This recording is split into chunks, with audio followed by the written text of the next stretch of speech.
بسم اللہ الرحمن الرحیم۔ السلام علیکم۔ اشفاق احمد صاحب کہتے ہیں، جب میں لاریوں کے اڈے سے آہستہ آہستہ چلتا واپس اپنے ہاسٹل آ رہا تھا تو مجھے مستری دان سنگھ یاد آ گیا۔ دراصل وہ یاد نہیں آیا، اس کی کہانی یاد آ گئی۔ وہ کہانی ہم نے اس سے اتنی مرتبہ سنی تھی کہ زبانی یاد ہو گئی تھی، اور میں اور میرے استاد اسے حرف بحرف ایک دوسرے کے آگے پیچھے اسی تسلسل میں سنا لیتے تھے جس طرح دان سنگھ سنایا کرتا تھا۔ مستری دان سنگھ میں دو خوبیاں تھیں، ایک تو وہ کاٹ کے کام کا بہت ہی اونچا فنکار تھا، اور اس تخلیقی صلاحیت نے اسے اعلیٰ درجے کا قبت جوڑ اور قافیہ دار شاعر بنا دیا تھا، اور اس کے طنزیہ اور ہجویہ قبت کسی پر گراں نہیں گزرتے تھے۔ دوسرے، وہ جب بھی اپنے اڈے پر پاؤں کے بل بیٹھ کر کام کرتا تو وہ اپنی لگن کے ساتھ کام کیے جاتا۔ ماسٹر بالی جب بھی اس سے جل پری کی کہانی سننے کی فرمائش کرتے تو وہ گردن کے پیچھے بالوں میں کھڑی انگلی پھیر کر کہتا، تو نہ بھی کہتا نا ماسٹر تو میں نے یہی بات سنانی تھی۔ کیوں بھلا؟ وہ اس واسطے کہ مجھے دوسری کوئی کہانی آتی ہی نہیں۔ مسکراتے ہوئے لو جناب کہانی شروع ہوئی۔ آج سے دور اگلے زمانے اور پرانے وقتوں میں، بلکہ اگلے سے بھی اگلے زمانے میں، بہت ہی پہلے ایک سردار جاگیردار شاہ وریام اپنے رقبے پر بڑے ٹھاٹھ باز سے ہنسی خوشی رہتا تھا، اور اپنے کمی کمین گولے مزارے کامے کا بڑا خیال رکھتا تھا۔ ان کے پانی، کپڑے لتے اور رہائش کی ہر مہینے کی 14ویں تاریخ کو جا کر آپ پڑتال کرتا، جس شے کی ضرورت ہوتی کاغذ پر لکھ کر ساتھ لے جاتا، اور حویلی سے اپنی بگی میں یا گڈے میں رکھوا کر فوراً بھجوا دیتا۔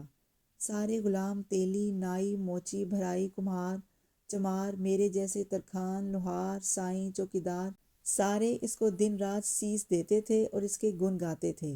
لو جناب، ایک ہی سردار کا بیٹا اور 600 مربع زمین، ہتھیلی جیسے کھیت، ہریاں کالیاں پیلیاں، سب آباد، سب شاداب۔ مستری دان سنگھ قصہ گو نیا اور پرانا زمانہ ایک کر دیتا۔ حویلی کے اندر باہر چاروں طرف باغ ہی باغ، میوے ہی میوے، بلبلوں، لالیوں، موروں، چکوروں سے بھرے باغیچے، ہرنوں بگیاڑوں سے بھرے جنگل۔ بڑا زمانہ تھا، بڑا سمان تھا، اچھے لوگ تھے، بھگوان راجے، صبر مند رعایا، شیر بکری ایک گھاٹ پانی پیتے تھے۔ پر یہ اگلے زمانوں کی بات ہے، جب ابھی کلجگ کا راج نہیں آیا تھا۔ لو جناب، ایک ہی ایک سردار کا بیٹا، خوبصورت اور کڑیل، دیکھنے سے بھوک مٹے، درشن کرنے سے دل جلے، چلے تو ایسے ساون بھادوں کی پھوار اترے، بات کرے تو پھول پنکھڑیوں سے دھرتی بھر جائے، ہنسے تو اس کی آواز سے اندھیرے گھروں میں چاننا ہو جائے۔ علم کا ایک مہا ساگر کے بڑے بڑے گیانی اس سے سبق لینے آئے۔ بڑے شہر کے بڑے کالج میں پڑھتا تھا، بڑی بڑی گوری میمیں اس سے آنکھ مٹکا لگانے کی خواہش مند، پر وہ کسی کی طرف آنکھ اٹھا کر بھی نہ دیکھے، سیدھا کالج جائے اور کالج سے واپس اپنی کوٹھی کو آ جائے، جو اس کے باپ نے خاص طور پر 8 کنال کے اندر اس کو بنوا کر دی تھی۔ اندر ہی نائی دھوبی، اندر ہی بیر خانسامے، اندر ہی اشنان کرنے کا تالاب، اور اندر ہی گیند بلہ کھیلنے کا میدان، اور جس کسی کو ملنا ہو باہر ڈیوٹی پر نام لکھائے، پرچی کٹوائے، ٹیلی فون پر آواز لگائے، پھر اندر آ جائے۔ لو جناب، گرمیوں کی چھٹیوں میں ایک بار جب سردار زادہ شہزادہ گھر واپس آیا تو سارے علاقے میں ڈھول بجے، شہنائیاں کوکیں، رات کو آتش بازی چلی، 100 دیگیں چاولوں کی، 40 دال کی، اور 60 دیگیں میٹھے چاولوں کی پکیں۔ دور دور کے غریب غربا کھیسوں میں گٹھڑیاں باندھ کر پوش پوش کرتے اپنے اپنے گاؤں لے گئے، خود بھی کھایا، دوسروں کو بھی کھلایا، روزے رکھے بغیر ہی عیدیں ہو گئیں۔ لو جناب، ایک دن کرنا واہ گرو سچی سرکار کا کیا ہوا کہ صاحبزادہ کتاب لے کر حویلی کے باغیچے میں بیٹھا پڑھ رہا تھا کہ اس کی نظر سامنے پڑی ایک چھوٹے سے کچے پکے گھر کے برآمدے میں۔ ایک لڑکی 16-17 سال کی، کچے پٹ کی پھلکاری باندھے اور ململ کی کرتی پہنے صاحبزادہ کی طرف دیکھ رہی تھی۔ بھرے بھرے گال، گردن میں سیب کے چھلکوں کا گلو بند، لیکن آنکھ میں ٹیڑھ، دانتوں کے درمیان فاصلہ، اور ماتھے کے اوپر بائیں طرف ایک مسا۔ صاحبزادہ اس مورتی کو دیکھ کر پڑھنا پڑھانا بھول گیا۔ کتاب گودی سے نکل کر گھاس پر گر گئی، اینڈی پن کھلے کا کھلا رہ گیا، آنکھیں کھلی کی کھلی رہ گئیں۔ اپنی جگہ سے اٹھا، پیر بوٹوں میں ڈالے، تسمے کھلے چھوڑ دیے، اور سیدھا مورتی کی طرف یوں چلا جیسے منتر کھل کر بلا رہا ہو۔ لو جناب، لڑکی کے سامنے جا کے صاحبزادے کی سانسیں ختم ہو گئیں۔ پہلے تو کھڑا اسے دیکھتا رہا، پھر آگے بڑھ کر چری کے پوٹے کی طرح لڑکی کو اپنی باہوں میں اٹھا لیا اور سینے سے لگا لیا۔ لڑکی نے جب اپنا سر اس کے کندھے پر رکھا تو کچے پٹ کی پھلکاری میں اس کی ٹانگیں کیلے کے کچے تنے کی طرح جھولا جھول گئیں۔ صاحبزادہ کچھ سوچے سمجھے اور پوچھے بولے بنا اس کو اٹھا کر حویلی کے باغیچے میں چلتا رہا اور سیدھا اپنے گھوڑے کے پاس پہنچ گیا۔ لڑکی کو سیٹ پر بٹھایا اور خود دوسری طرف سے ہو کر راستے سنبھال کے اس کے ساتھ بیٹھ گیا۔ گھوڑے کو سانٹا مارا تو وہ کھڑے پیروں پر بجلی کی طرح چمکا اور ہوا ہو گیا۔ اسے تو آج تک کسی نے پھول بھی نہیں مارا تھا۔ سانٹے کی تڑپ نے بے قرار کر کے سموں میں بجلیاں بھر دیں۔ لو جناب، گھوڑا سنبھالتے سنبھالتے اور راسے کھینچتے کھینچتے صاحبزادے کے ہاتھ لہو لہان ہو گئے، پر اس نے گھوڑے پر کنٹرول نہ چھوڑا۔ گھنٹوں کا راستہ منٹوں میں طے کر کے مورتی کو سیر کرانے دریا پر لے گیا۔ مویشی چوپائے جانور پنکھ پکھیرو کناروں سے دور ہو گئے تھے۔ لہریں ابل ابل کر ارد گرد جھپٹے مار رہی تھیں۔ صاحبزادے نے کنارے سے دور گھوڑا روکا، چھلانگ مار کر نیچے اترا اور مورتی کو نیچے اتارا اور اپنی باہیں اس کی طرف پھیلا دیں۔ مورتی بیٹھی کی بیٹھی جھوم کر اس کے ہاتھوں میں آ گئی اور وہ اسے کچے کماد کی بھری کی طرح گود میں اٹھا کر ایک اونچے کنارے کے پاس آ گیا۔ بڑی دیر تک وہ ایک دوسرے کے سنگ مونڈھے سے مونڈھا ملائے باتیں کرتے رہے۔ اچانک مورتی اس کے ہاتھ سے یوں نکل گئی جیسے پکے کیلے کے چھلکے سے اس کی گلی نکل جاتی ہے۔ صاحبزادے نے پانی میں گرتی ہوئی اپنی مورتی کو دیکھا جس کے نیچے مچھلی کا دھڑ تھا اور اس پر سونے جیسے رنگ کے جگمگ جگمگ کرتے چانے تھے۔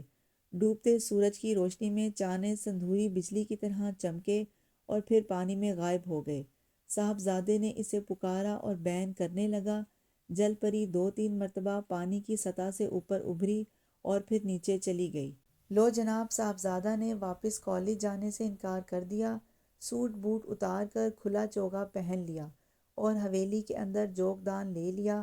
ماں باپ روتے کرلاتے آنکھوں سے لاچار اور حال سے بے حال ہو گئے، جن کا ایک اکیلا سونا پتر گھر میں رہتے سہتے بنباس لے لے۔ ان ماں باپ نے تو جیتے جی ہی مر جانا ہے۔ ہونے کے آگے کوئی پیش نہ چلی تو ماں باپ دیواروں سے ڈھول لگا کر موت کی انتظاری کرنے لگے۔ پورے 30 سال 6 ماہ بعد مربوں کا مالک اور محل ماڑیوں کا راجکمار پاگلوں اور مجنوں کی طرح اپنی جل پری کو تلاش کرتا رہا۔ وہ صبح سویرے منہ اندھیرے دریا کنارے پہنچ جاتا اور شام تک اس جگہ بیٹھا رہتا جہاں اس کی مورتی اس کے ہاتھ سے نکل کر دریا میں کود گئی تھی، اور پھر 3 مرتبہ ابھر کر اور اپنے آخری درشن دے کر ہمیشہ ہمیشہ کے لیے غائب ہو گئی تھی۔ لو جناب، پورے 30 سال اور 1 مہینے بعد جیٹھ کی اسی تاریخ اور شام کے ٹھیک اسی وقت جب صاحبزادہ دریا کنارے سر جھکائے بیٹھا تھا، اس کی جل پری نے پانی سے سر باہر نکالا اور آہستہ آہستہ لہروں کو چیرتی اس کے پاس کنارے کے قریب آ گئی۔ اس کی شکل اب وہ پہلی والی نہیں رہی تھی۔ ٹیڑھی آنکھیں، آنکھوں کے دونوں ڈھیلے اور قریب آ گئے تھے۔ گہری نیلی آنکھیں سیپ کی طرح سفید ہو گئی تھیں۔ دانتوں میں 2-3 نئی ورلیں پیدا ہو گئی تھیں۔ ماتھے کا مسا موٹا بھی ہو گیا تھا اور سر کے بال کم ہو کر جھالر سی بن گئے تھے، اور نیچے کا خوبصورت سنہرا دھڑ جس کے اوپر سرین کا گول گنبد تھا اب سنولا گیا تھا اور پرانی بالٹی کی طرح نظر آنے لگا تھا۔ صاحبزادے نے رو کر کہا، باہر آ جاؤ اور میرے ساتھ چلو۔ میں نے تمہارے بغیر زندگی کے 30 سال گزارے ہیں، اب میں زندگی کے آخری دن تمہارے ساتھ گزارنا چاہتا ہوں۔ مجھ پر دیا کرو، باہر آ جاؤ، میرے ساتھ چلو اور میرے اندھیرے گھر میں چاننا کر دو۔ صاحبزادہ کی باتیں سن کر جل پری نے انکار میں سر ہلایا اور رونے لگی۔ روتے سار ہی اس کی گھگی بند گئی اور ہچکیوں سے اس کے کندھے ہٹکورے لینے لگے۔ صاحبزادے نے تڑپ کر کہا، تم مجھے اس وقت بھی پیاری تھی جب تمہارے دانتوں میں ورل تھی اور تمہارے ماتھے پر مسا خالی تھا، اور اس وقت بھی تم میرے دل کا ارمان ہو۔